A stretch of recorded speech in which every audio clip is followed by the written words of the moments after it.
Hello மக்களே, ஜானகி மாயா செம இன்ட்ரெஸ்டிங்காக போயிட்டுருக்கு. நம்ம ஜானகியும் எப்படியாவது ஜீவா யார் அப்படி தெரிஞ்சுக்கணும்னு சொல்லிட்டு அந்த ஃபோன் காலை நம்பி அந்த இடத்துக்கே போகிறாங்க. இதை தெரிஞ்சுக்கிட்டு நம்ம மாயாவும் கதிர்கிட்ட எல்லா விஷயத்தையும் சொல்லும்போது நம்ம கதிரும் செம மாசா ஜானகியோட உயிருக்கு எந்த ஆபத்தும் வந்துடக்கூடாதுன்னு சொல்லிட்டு அந்த இடத்துக்கே போகிறாங்க. ஒரு கட்டத்தில் நம்ம கதிர் தான் ஜீவா அப்படிங்கிறத தெரிஞ்சுக்கிட்டு நம்ம ஜானகி அப்படியே அதிர்ச்சியாகி நிற்கிறாங்க. வீடியோக்குள்ள போகிறக்கு முன்னாடி நம்ம சேனலுக்கு சப்ஸ்கிரைப் பண்ணுங்க, அப்படியே பக்கத்துல இருக்க பெல் ஐக்கனை கிளிக் பண்ணிருங்க. அப்பதான் நான் போடுற வீடியோலாம் உங்களுக்கு நோட்டிஃபிகேஷனாக வரும். நம்ம ஜானிக்கும் ஒரு ஃபோன் கால் வருது. உங்களுக்கு ஜீவா யார் அப்படிங்கிற ஒரு விஷயம் தெரிஞ்சுக்கணும்னா நான் சொன்ன இடத்துக்கு அந்த பையில பொருளை எடுத்துட்டு வாங்க அப்படி சொன்ன உடனே நம்ம ஜானையும் எப்படி அது ஜீவா யாரு அப்படிங்கிறத தெரிஞ்சுக்கணும்னு சொல்லிட்டு அந்த ஃபோன்ல ஜீவாவா அப்படின்னு சொல்லிட்டு கேட்குறாங்க. அந்த நேரத்துல நம்ம மணியும் தூரத்துல இருந்து கவனிக்கிறாங்க. அப்படியே நம்ம ஜானகிட்ட வந்து என்னாச்சு, எதை பத்தி பேசிட்டு இருக்கீங்க அப்படி சொன்ன உடனே நம்ம ஜானகியும் ஏதோ சொல்லி சமாளிக்கிறாங்க. நம்ம மணிக்கும் புரிய ஆரம்பிச்சுட்டு கண்டிப்பா இவங்க ஏதோ ஒரு விஷயத்த மறைக்கிறாங்க நம்ம கிட்ட இருந்து, ஏதோ ஒரு விஷயத்துல மாட்டிட்டாங்களோ அப்படிங்கிற மாதிரி நம்ம மணி யோசிக்கிறாங்க. அதே சமயத்துல கொஞ்ச நேரத்துல நம்ம ஜானகியும் அப்படியே பையில ஒரு பொருள் எல்லாம் எடுத்துட்டு அந்த பேக்கோட வீட்டை விட்டு வெளியில போறாங்க. இத பார்த்த உடனே மணியும் அப்படியே சந்தேகப்படுறாங்க. என்ன இந்த நேரத்துல எங்க போறீங்க அப்படின்னு கேட்கும்போது ஜானகி இதோ பக்கத்துல கோவில் வரைக்கும் தான் போயிட்டு வரேன், கொஞ்ச நேரத்துல வந்துருவேன் அப்படின்னு சொல்லிட்டு மணியை சமாதானப்படுத்திட்டு அந்த இடத்துல இருந்து கிளம்பிடுறாங்க. அதே சமயத்துல நம்ம மணிக்கு ஒரு சந்தேகம் வந்துடுது. கண்டிப்பா ஏதோ ஒரு விஷயத்தை இவங்க மறைக்கிறாங்க. அதோட இல்லாம பேக்ல இப்படி ஒரு பொருள் எடுத்துட்டு போறாங்களே, இவங்களுக்கு எந்த ஆபத்துமே வந்துடக்கூடாது. இப்பவே மருமகள்கிட்ட எல்லா விஷயத்தையும் சொல்லிட வேண்டியதான்னு சொல்லிட்டு நம்ம மாயா கிட்ட எல்லாத்தையும் சொல்ல ஆரம்பிக்கிறாங்க. மாயம் அதை கேட்டு அப்படியே அதிர்ச்சியாகி நிற்கிறாங்க. என்னாச்சு, நிஜமாவே பெரியம்மா எதுக்காக போயிருப்பாங்க, என்ன விஷயமா இருக்கும், யாருன்னே தெரியாத ஃபோன் காலை இவங்க எதுக்கு எடுத்தாங்க அப்படிங்கிற மாதிரி நம்ம மாயா ஒரு சந்தேகப்படுறாங்க. சரி, இந்த விஷயத்த நம்ம சீனுக்கிட்ட சொல்லும்போது சீனுவும் சேர்ந்து ஆமா மாயா, எனக்கு ஏதோ சந்தேகமா இருக்கு, கண்டிப்பா வந்து அத்தை ஏதோ ஒரு விஷயத்துல மாட்டிட போறாங்க, ஜீவா யாருன்னு கண்டுபிடிக்கணும்னு சொல்லிட்டு யாரோ ஒருத்தங்க சொன்ன விஷயத்த நம்பி அந்த இடத்துக்கு ஏதாவது பணத்தை எடுத்துட்டு போயிட போறாங்க அப்படி சொன்ன உடனே நம்ம மாயாவும் ஆமா சீனு, நீ சொல்றது சரியா தான் இருக்கு, இப்பவே நம்ம கதிருக்கு அந்த விஷயத்தை பத்தி பேசிட வேண்டியதானே. நம்ம கதிரோ ஏற்கனவே ஹோட்டல்ல ரொம்பவே பிஸியா இருக்காங்க. ஒவ்வொரு ஒரு விஷயத்தையும் ஹோட்டல்ல பார்த்து பார்த்து செய்யும்போது கரெக்டா ஒரு ஃபோன் கால் வருது. மாயாவும் நம்ம கதிர்கிட்ட வந்து கதிர் பெரியம்மாவுக்கு கொஞ்சம் முன்னாடி ஒரு ஃபோன் கால் வந்துச்சு, யாருன்னே தெரியாதவங்க ஒருத்தவங்க பேசியிருக்காங்க அப்படி சொன்ன உடனே நம்ம கதிரை என்ன சொல்ற மாயா, யாருன்னு தெரியாதுன்னா எதுக்கு ஃபோன் அட்டன் பண்ணாங்களா அப்படி சொன்ன உடனே ஏதோ ஜீவா ஜீவான்னு பெரியம்மா வார்த்தைகள் சொன்ன மாதிரி இருந்துச்சான். மணி மாமா தான் என்கிட்ட எல்லா விஷயத்தையும் சொன்னாங்க. அது மட்டும் இல்லாம ஜீவாவை பத்தி தான் யாரோ ஒருத்தவங்க பேசியிருக்காங்க. அதோட இல்லாம பெரியம்மா பேக் எடுத்துட்டு வெளியில போனதை வந்து கவனிச்சாங்க. அதனால தான் நான் எனக்கு கொஞ்சம் சந்தேகமா இருக்கு, யாரோ ஒருத்தங்க பெரியம்மா கிட்ட ஏதாவது ஆபத்து வர மாதிரி ஒரு செயலை பண்ணுவாங்களா அப்படி சொன்ன உடனே நம்ம கதிர் அப்படியே அதிர்ச்சியாகி நிற்கிறாங்க. என்ன சொல்ற மாயா, எப்படியாவது ஏதோ ஒரு பிரச்சனை இருக்கு, இது எல்லாத்துக்குமே காரணம் அந்த புவனேஸ்வரியா தான் இருக்கும், இதை வந்து விட்டு வைக்க கூடாது, எப்படியாவது வந்து பெரியம்மா எங்க போயிருந்தாலும் அந்த இடத்துல நம்ம கண்டுபிடிக்கணும்னு சொல்லிட்டு நம்ம மாயா சீனு கதிர்கிட்ட சொல்லும்போது கதிரும் நான் இப்போ இதை உடனே வந்து இந்த ஹோட்டல்லேருந்து கிளம்பி வரேன், எல்லாரும் சேர்ந்து அந்த இடத்துக்கே போகலான்னு சொல்லிட்டு நம்ம மாயா கிட்ட சொல்ல ஆரம்பிக்கிறாங்க. இன்னொரு சைடு பார்த்தீங்கன்னா பார்வதியும் பத்மாவும் எப்படியுமே இந்த மாயாவை எல்லாம் ஃபாலோ பண்ணிட்டு போனால் நமக்கு யார் ஜீவா அப்படிங்கிற ஒரு விஷயம் தெரியும்.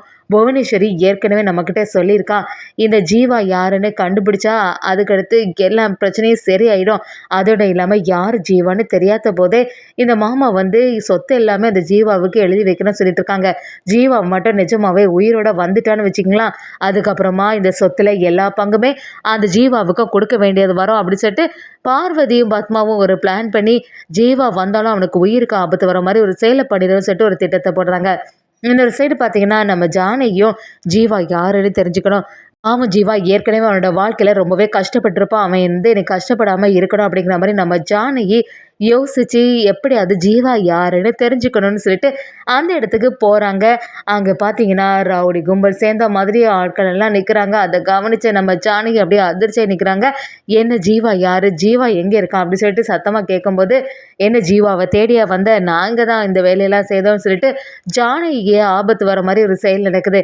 அந்த சமயம் பார்த்து நம்ம மாயா எல்லாரும் சேர்ந்த மாதிரி செம அதிரடி அந்த இடத்துல வராங்க. அதோட இல்லாமல் நம்ம கதிர் எல்லாம் சேர்ந்து ஜானகியை காப்பாற்றுறாங்க.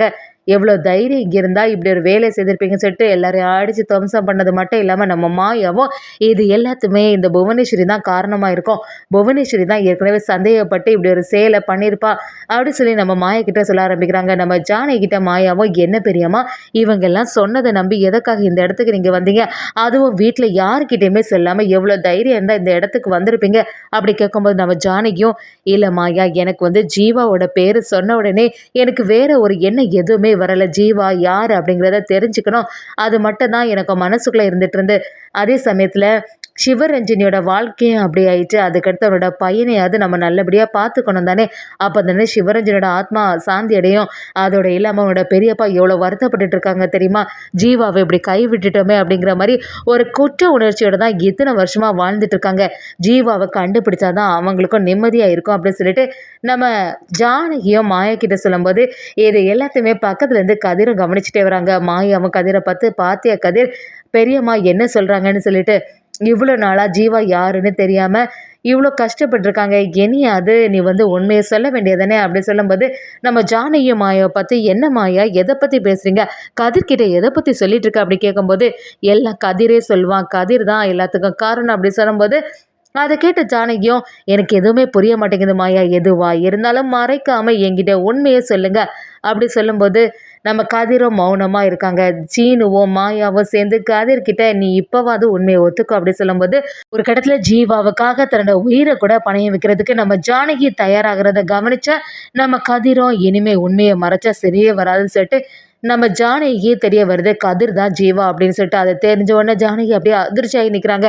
என்ன சொல்கிற கதிர், இதெல்லாம் உண்மைதானா, நீ தான் ஜீவாவா, இத்தனை நாளாக இந்த உண்மையெல்லாம் தெரிஞ்ச பிறகு எதுக்கு எங்ககிட்ட இருந்து மறைச்ச அப்படின்னு சொல்லிட்டு சத்தமாக கேட்கும்போது நம்ம கதிரும் இப்போ தான் கொஞ்ச நாளுக்கு முன்னாடி எல்லா உண்மைகளும் எனக்கு தெரியும், ஆனால் அந்த ஆசிரமத்தில் போய் ஃபாதர்கிட்ட எல்லாம் விசாரணை பண்ண அப்புறம் தான் எனக்கே உறுதியாச்சு அப்படி சொன்னும்போது நம்ம ஜானகிக்கு ரொம்பவே சந்தோஷமாக இருக்குது.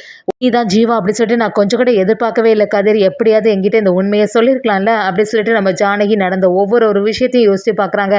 அதனால தான் இந்த வீட்டோட வாரிசாக இருக்க போய் தான் அன்னைக்கே இந்த மாதிரி திதி சடங்கெல்லாம் நடத்தும் போது அந்த தாத்தா உன்னை பேரனா ஏற்றுக்கிட்டாங்களா அப்படிங்கிற மாதிரி நம்ம ஜானகி ஒரு விஷயத்தையும் யோசித்து பார்க்குறாங்க. அதோடு இல்லாமல் சீனு மாயா உங்களுக்கு இந்த விஷயம் ஏற்கனவே தெரிஞ்சனால தான் ஜீவாவோட பிறந்த நாளை கொண்டாடும் போது கதிரையே இந்த கேக்கை கட் பண்ண வச்சிங்களா அப்படின்னு சொல்லிட்டு நம்ம ஜானகி எல்லாத்தையும் யோசித்து பார்த்து நம்ம மாயா சீனுக்கிட்ட கேட்கும்போது மாயாவும் ஆமாம் பெரியம்மா எல்லாமே உண்மை தான், ஆனால் ரொம்ப ஆதாரத்தோட எல்லா உண்மையிலும் நிரூபிக்கணும், அதுக்காக தான் நாங்கள் கொஞ்சம் நேரம் வெயிட் பண்ணிகிட்ருக்கோம் அப்படி சொல்லும்போது நம்ம ஜானகியும் நீ சொல்கிறது எல்லாமே சரியாக தான் இருக்கு மாயா, நம்ம கதிர் தான் ஜீவா அப்படிங்கிற விஷயம் குடும்பத்தில் உள்ளவங்க தெரிஞ்சுன்னா கண்டிப்பாக இந்த விஷயத்தில் பார்வதியும் பாத்மாவும் பிரச்சனை பண்ண ஆரம்பிப்பாங்க.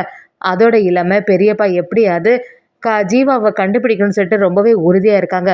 கதிர் ஜீவான்னு தெரிஞ்சால் அவங்களால ஏற்றுக்க முடியுமான்னு தெரியலையே அப்படி சொல்லும்போது நம்ம மாயாவும் அதுக்காக தான் நாங்கள் இத்தனை நாளாட்டு இந்த விஷயத்தை பற்றி குடும்பத்தில் யார்கிட்டையுமே சொல்லலை, எப்படியாவது ஜீவா அந்த வீட்டோட வாரிசுன்னு சொல்லிட்டு நான் ஆதாரத்தோட நிரூபித்தது மட்டும் இல்லாமல் கதிருக்கு அந்த குடும்பத்தில் ஒரு அங்கீகாரம் வாங்கி கொடுப்பேன்னு சொல்லிட்டு நம்ம மாயாவை அதிரடியாக ஜானகி கிட்ட ஒரு வாக்கு கொடுக்குறாங்கன்னே சொல்லலாம்.